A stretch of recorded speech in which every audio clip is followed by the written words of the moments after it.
আর আমি বারবার একটা কথা বলি যে এই দুনিয়াতে আল্লাহ ছাড়া আমাদের আপন বলে কেউ নাই। আপনি যাকে আপন মনে করেন না কেন, আমাদের সম্পর্ক আছে বাবার সাথে, মায়ের সাথে, স্ত্রী সন্তানদের সবার সাথে, আমাদের হক আছে, অধিকার আছে, সব ঠিক আছে। বিশ্বাস করেন আল্লাহ ছাড়া আপন বলে আপনার কেউ নাই।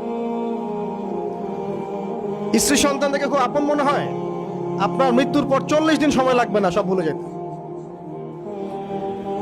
পিতা মাতা ভাই বোন সবাইকে আপন মনে হচ্ছে। পিতা মাতার স্থান বাবা মার পরে, আল্লাহ রসুলের পরে, সেটা ঠিক আছে, তো আপন আল্লাহ ছাড়া তারা নন। আপনি তাদের মনোপুত ভাবে নিজে প্রতিষ্ঠিত হতে পারবেন না, তারা আপনাকে চিনবে না। বলো সারাটা জীবন তোর পিছনে এত টাকা ঢাললাম, কি করলি? কিছু করতে পারলি না। আল্লাহ ছাড়া আপন কেউ না, আর আল্লাহ ছাড়া সত্যিকার অর্থে আপনাকে আমাকে ভালো কেউ বাসে না। শুধু আল্লাহ আপনাকে ভালোবাসে।